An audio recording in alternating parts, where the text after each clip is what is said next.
Dinosaur, written by Stephen Llewelyn and performed by Chris Barrie. Don't forget to like this video, subscribe to the channel, and click the notification bell to keep up to date with the latest installments.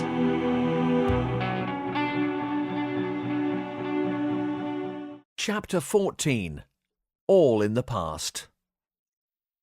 The construction work is moving apace now. The animals are giving us a wide berth, Baines pronounced as she shared a simple lunch with Douglas in the meeting room off the bridge. We've had no serious wildlife issues for nearly 4 days now, not since the stampede. Is there much timber still to cut? Asked Douglas. Yes, a great deal. Those Argentinosaurus really did us a solid when they knocked all those trees down. Of course, when you step out into the clearing, it's like a gong farmer's elysium out there. Naturally, Patricia Norris thinks this is all some sort of wonderful bonus.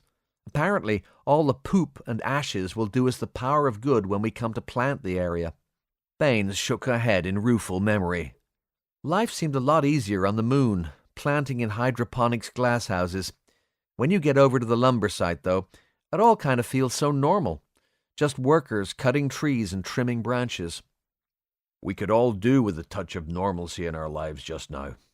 Yes, but of course, that's before you notice the circle of armed security personnel and the armored people carriers parked for the crews to retreat to if they get company. There's also the ring of explosives Gleason set up around the site to greet unwanted guests, not to mention the Kevlar suits everyone's wearing under their lumberjack shirts, and the fact that all the construction workers are armed as well. But apart from all that, it feels pretty normal. All right, there's no site hut with nude calendars on the wall and no blaring radio, but... I get it, laughed Douglas. By the way, what's a gong farmer? Baines laughed too. Did they no teach you anything in Scotty school? She said, returning the captain's loony taunt from a few days earlier. Let's just say that Tudor England is a place I am very happy I'll never see. Douglas laughed again. What was that accent? He inquired. Scandinavian. It was quite convincing. Ha ha, Baines retorted. Oh, by the way, there's another piece of good news too. They managed to save the big digger, the one knocked over in the attack. Good, replied Douglas. Very good. We can't afford to lose plant and equipment like that. Indeed, Baines continued. They turned it the right way up using a couple of the other diggers. There was some damage to one of the tracks and a few hydraulic hoses needed changing, but largely it was fine, bar a little scratched paint and the need for a damn good washdown. She grinned. Apparently, it's really lucky that the power plant is an electric motor and not a diesel engine. Oh? Inquired Douglas. Yes. Ask Major White about it when you see him. I'm sure he'll be pleased to explain it the way he was given it, she finished mischievously. Douglas looked at her sideways. I see. He used his napkin and pushed his plate aside. Do you know, virtually nothing has happened in 4 days, he said. No one has been hurt. Nothing has been blown up. No one has sabotaged anything. None of my engineers have tried to kill anyone. He paused for a moment. Do you think we just might be through the worst of it now that she's gone? I wouldn't like to bet on it, Captain. We still don't have the first clue who the others are and what their play is. We've only Lloyd's word that they even exist, though, Douglas pointed out. That's true, but it does make sense. We certainly can't sit on our laurels. Douglas sighed. Aye, I suppose. Baines looked at him with concern. Are you okay, James? Aye, I just can't help wondering if I could have averted all this, with nothing more than a few kind words and an attempt to care more about a man under my command. Lloyd, you mean? Aye. He was vile to everyone around him. What could you have done to change that? Douglas looked anguished. I could have tried, Jill. That drink I had with him the other night was the first and only time I've ever shared more than the shortest possible moment with the man. Well, I do have to refer you to my last comment, James. It was hardly your fault. He drove everyone away. Aye, but maybe he wouldn't have taken such drastic action if I'd just tried to include him a little more. He was genuinely upset about Mario. Once he decided to confess, it all came out. He's so alone, Jill.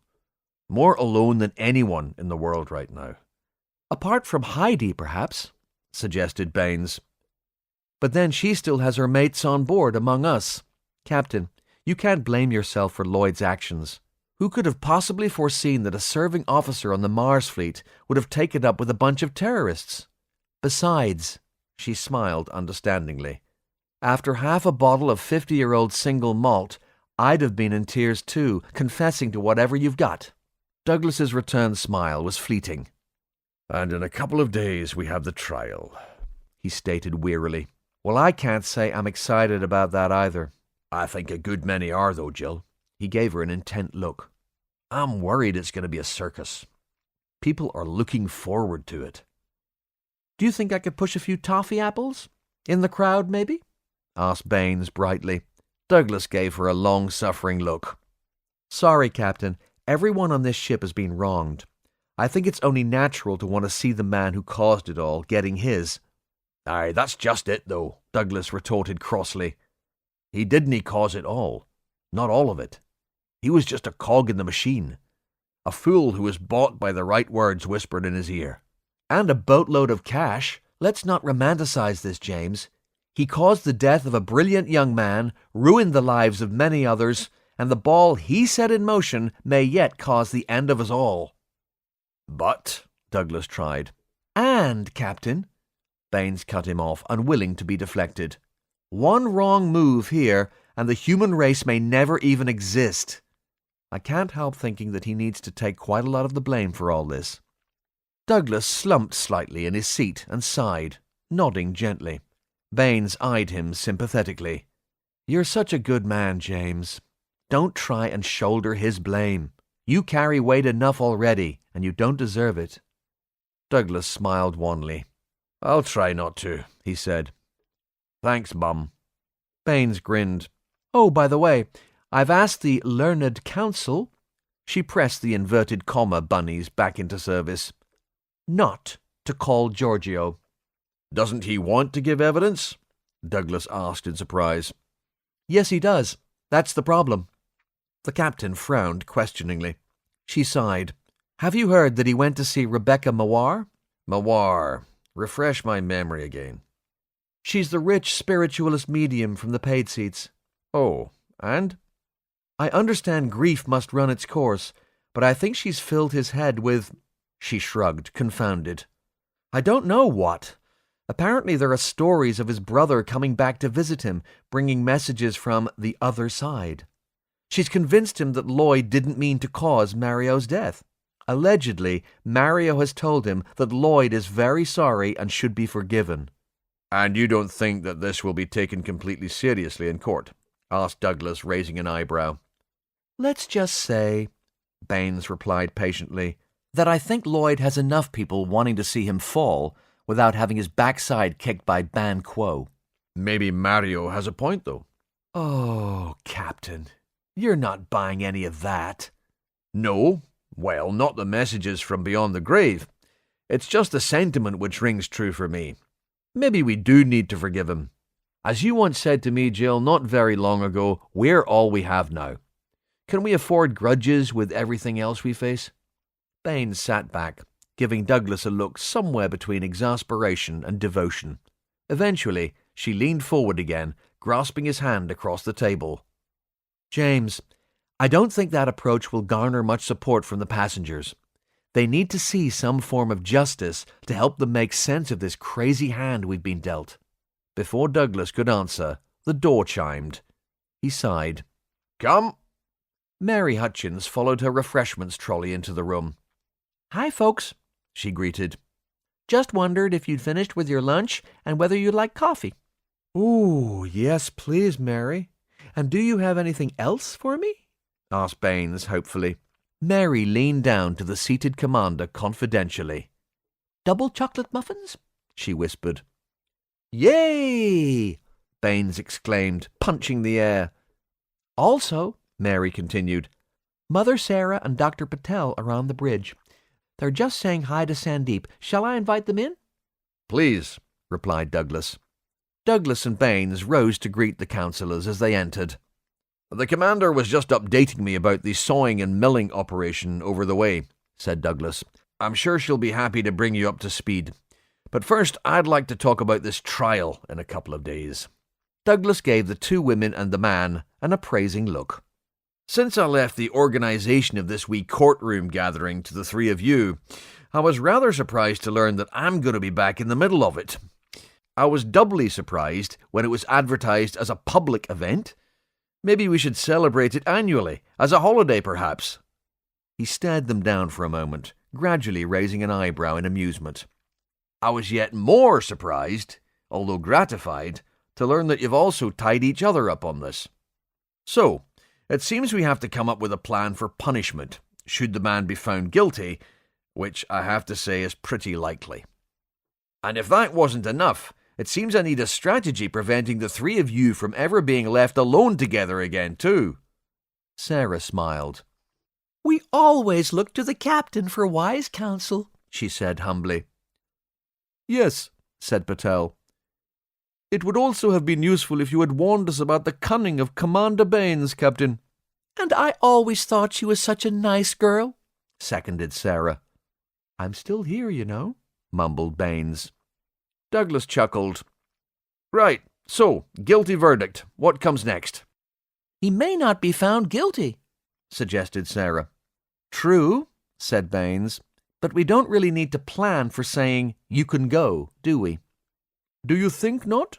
Asked Patel seriously. Fair point, she admitted. I'd better nobble the jury then. I'm guessing that Mother Sarah might be receptive to a bribe. Half of this double chocolate muffin, perhaps? We're skirting the issue here, said Douglas. Baines nodded agreement. Actually, Captain, we're marching off in the opposite direction from it. Indeed, he concurred. So the choices are banishment, imprisonment, or we have no way of readjusting the man, and I can't bring myself to order the death penalty. No, agreed Sarah. Surely we've evolved beyond that, even here. I wouldn't want to carry the order out myself, added Patel, so I can hardly insist that someone else do it. Banishment amounts to the same thing, you know, Baines pointed out inconveniently.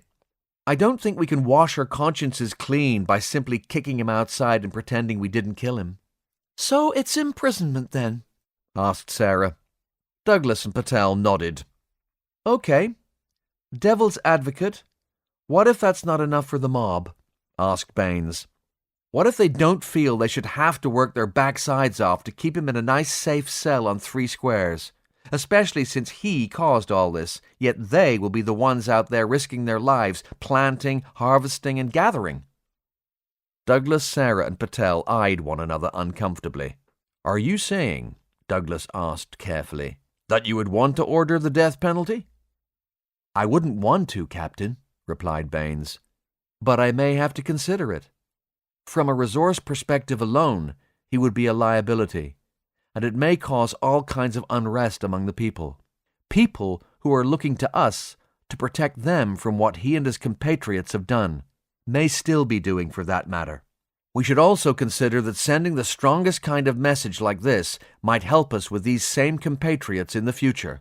Douglas sighed with great sadness. We'll leave it to your best judgment, Jill, he said quietly. But if you don't want the responsibility, I'll do it. I can't let you shoulder this too, Captain. I just need some time to consider my best course. Well, knock off early then. Go and take a little R&R, said Douglas.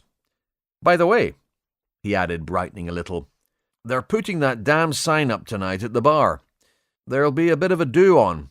Maybe you'd like to go. Perhaps we all should. The ceremony will make it official. It's the mud hole, and yes, it's stuck. Baines appreciated the captain's attempt to cheer her up. Well, I should really go back out to check on the defensive works and the lumber treatment, Captain. Don't worry, Jill, I'll do that, replied Douglas. It's about time I went and saw it all, anyway. You won't have to, Captain. They have a whole team out there, she replied seriously. Won't have to what? Saw it all. Sarah burst out laughing, shaking her head, completely tickled. Douglas blew out his cheeks. Jill, I just gave you the afternoon off, so why don't you make like a tree? Baines groaned, rising from her seat. Oh, you did not just say that. He did, laughed Sarah. I would never have believed it, Baines rejoined. Douglas stood up, pointing at the door. Will you get out of here? He laughed. After a few moments, the giggles came to a natural end. Sarah wiped her eyes and called Baines back. Just before you go, Jill, do we have a completion date for the first stage of the fortifications outside? A few folks have asked when they might be able to leave the ship, and I'm still mindful that we need to put those poor people we have in the morgues to rest, too. Maybe their funerals will bring a little closure to the bad times for the people they left behind. It's close now, Sarah. Most of the palisade is already on top of the ramparts. The crews are bringing lumber for the gates and walkways into the new compound to work on, making things much safer. We'll only need to defend the narrow gateway soon. And the skies, of course, added Patel darkly. Yes, once we've completed the fort, for want of a better description, that will be our biggest concern for people outside, Baines agreed. At the moment, all we've got is helmets and Kevlar armor. Maybe we'll be able to manufacture a glass dome or something, if the geology boffins can find enough of the right kind of silicates and a source of crude oil to begin developing polymers from scratch. She shook her head ruefully. Not a tall order at all. So what you're saying is our people will be working the land and riding out of the fort in suits of armor? Asked Sarah. How delightfully primedieval. Patel contributed one of his extremely rare puns. Apart from the riding, agreed Baines, our Dobbins are a little thin on the ground. Not necessarily, replied Douglas with a knowing smile. We've got rides? Asked Baines, sitting back down excitedly. Tell me more. Hero's been pottering. Strictly when off duty, of course, he said. After a moment's pause, Baines blurted, Go on, then. She laughed, frustrated by the captain holding in his secrets. Well, he's fitted a rather powerful electric motor and battery to one of the runabout bicycles we have down in the pod cargo bay. He says it'll have a 1,600-kilometre range and will do about 160 kilometres per hour. With the terrain in these parts, that should prove very interesting on cycle suspension. Maybe he should have fitted it with wings, he added wryly. Hero. He shook his head with amusement and then suddenly pointed a warning finger at Baines. Don't give him any ideas about the wings. I was only joking. Apparently, like the rifles, it's all a bit Heath Robinson at the moment, but I dare say he'll soon be selling them with satellite navigation and custom paint jobs if I know my chief engineer. Wow! Where do I sign up for one? Asked Baines. Can I have flames down the sides? How did I know that would be your reaction? Said Douglas. Wouldn't mind one myself, Mother Sarah stated, striking everyone dumb for a moment. Are you going out to start the dig at the fossil site tomorrow, Captain? Asked Patel after a pause. Yes, Jim Miller's team have finished everything we need in record time, replied Douglas. It'll be good to get some answers. Maybe it will even provide distraction from the bloodlust everyone seems to have for Lloyd. May I come with you? Asked Patel. I'm due a rest day, and I would be fascinated to see everything out there. Of course, Douglas replied. It would be useful to have you there, I'm sure. Thank you. Patel rubbed his hands together excitedly. If that's everything for now, I'll go and clear today's job list and get ready for my day trip. Until tomorrow then, Captain. Ladies? 0800 hours. Captain Douglas strode into the pod's manufacturing bay looking for Jim Miller. He found him giving instructions to the driver of a telehandler, about to lift what had become known as the dig tent. He waited for the operation to finish before distracting him. "Good morning, Jim," he greeted at last. "Is she ready?" "Ah, Captain. Good morning. Steady there. Sorry about that." Jim apologized after his interjection to the driver. "Don't want to lose her before she's seen any action, do we?" The driver held his hand up, a little embarrassed by his own jerky maneuver. "Are you ready for the shuttle?" "Yes, I think now would be a good time, please." Douglas opened up a channel to Lieutenant Singh on his personal comm. "Sandeep?" Yes, sir? Singh's voice came through the little speaker, distorting slightly. "We're ready for the shuttle. Outside the pod cargo doors, please." Aye, aye, Captain. I've already run through the pre-flight system checks this morning. I just need to summon my guards to stop any bird life from getting in as we open the shuttle bay doors. Then I'll be with you directly." Douglas smiled at the excitement in Singh's voice. "That boy was born to fly," he confided to Miller. "I hope so, Captain. He's going to have to hold the shuttle absolutely steady whilst we place the dig tent on the ground." He gestured towards the giant polymer shell. "Not to mention whilst we lower everything and everyone down." "Never fear, Jim," assured Douglas, watching the telehandler drive through the large bulkhead doors separating the manufacturing bay from the main cargo bay. "We can trust Sandy. After bringing the new world into atmosphere, damaged at 3 times the recommended speed, and managing to set her down intact without instruments, this should be a walk in the park." Jim smiled sardonically. "Can't think what sort of park would be full of dinosaurs, Captain." The roar of the shuttle's engines filled the compound as it came into land just outside the main cargo hatch. Douglas and Miller left the manufacturing bay, following in the wake of the telehandler. Crossing into the main cargo hold, they were greeted by a scene which bordered on bedlam. Men and women ran errands, shouted orders, busied themselves carrying and checking things, all within the landscape of a mechanized ant's nest. Nevertheless, during the short time it took the 2 men to cross the main hangar, the apparent chaos had coalesced into cohesion, and all at once everything was ready. The enormous steel bulkhead doors split at the center, sliding away from one another to reveal the 25-meter-deep vehicular airlock, and everything moved on a stage. The hangar bay hatch closed behind them. Once sealed, the outer airlock doors began to slide open with a hydraulic hiss, allowing bright daylight to pour in through the widening crack. Not far from the opening was the New World's shuttle, glistening white in the morning sunshine. As Douglas and Miller approached the little craft, a friendly voice hailed them from behind.